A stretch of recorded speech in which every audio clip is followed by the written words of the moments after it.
Holy crap, 5 days ago, Adobe released something called Generative Fill, and I gotta show you how crazy this is. Alright, so we're gonna start with a photo of the beautiful Riley. We shot this in my backyard, and I'm just going to select your dress. Yes, Remus. That's my cat. And now, I'm just going to type, using AI, I'm just going to type medieval warrior priestess. And generate. And like that, it has instantly created a new outfit for Riley. We have 3 different variations that we can choose. How crazy is that?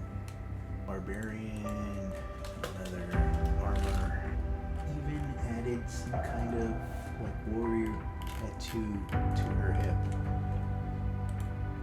That's, I mean, that looks like leather, right? What?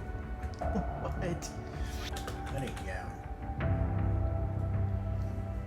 So we've got, it even generated the corset. We're gonna expand our canvas.